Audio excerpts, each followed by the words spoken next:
In this video, I'm going to demonstrate how to handle NSF charges using QuickBooks. The first step that you'll need to do is to create your items. So we're going to click on the items list and I'll show you an example of the items that you'll need. There are two items. The two that I have is NSF bad payment charge and NSF return payment fee. And I'll click on the first one and click the edit key so you can see how it's set up. I have it under the type other charge.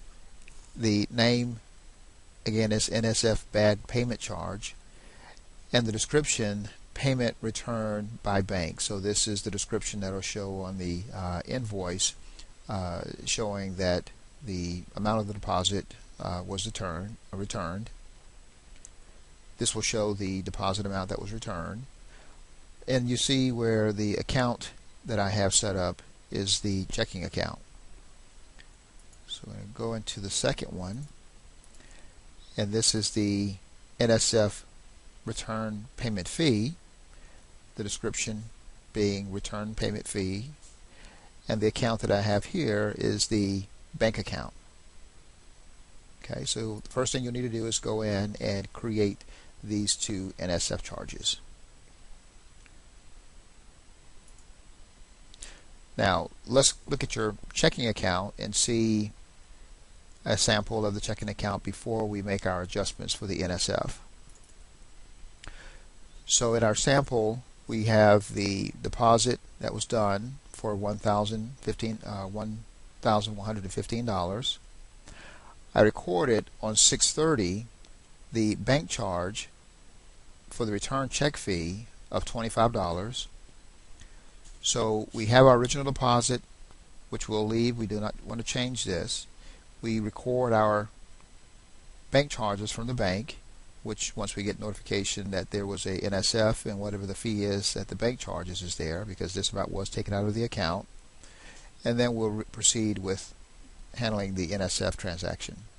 So I'm going to close the bank account here. Okay, so we're going to click on the Create Invoices. We're going to pull up our, you'll pull up your customer. Just for our demo, I have a sample customer. And basically what we're going to do is we're going to invoice this customer for the return item, and in that process of invoicing, based on the item codes that we created, we'll correct our bank accounts in the process. Okay, so we have the customer pulled up. We go in first and pull up our first NSF, which is the bad payment charge, the description payment returned by the bank, and this is going to be the $1,115 balance, and this is going to be our second code, which is for the fee. And this warning may pop up on your screen that this item is associated with an expense account. Do you want to continue? Say OK here. You can click to not display this message because you will use this consistently, or if you would like to keep your reminder, you can have that there. And basically, remember, we have this going to the bank account, so that's why we're getting that that description. And in our example, this was $25. Okay. So in essence, what we're doing is we're invoicing this customer for the return item and the fee associated with that return item. This is not a revenue item for charges of services. You code both of these to your overhead. We'll go back up here and change our date here. I'm going to put in that this happened after the end of the month. We click Save and Close. Now let's go back and take a look at our checking account and see the transaction.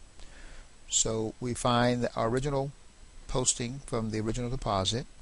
We have our bank charge that was initially assessed by the bank. And now we record or show the reduction of that deposit for the return item. So when you do the invoice to invoice your customer, again, the item code is coded to the bank account, so it reduces the charge to pull out the deposit amount that was in the NSF charge. So I'm going to close out the checking account. Okay, and the other part is for that customer, there's now a receivable for the $1140 that you will then send off to your customer to invoice them for the original return item and the additional charge, and when that comes in, you record it as a deposit as you would any other receivable. And that's the method in which you handle NSF charges using QuickBooks. Visit the truckerscost.com QuickBooks Training Center to learn how to get the most out of QuickBooks.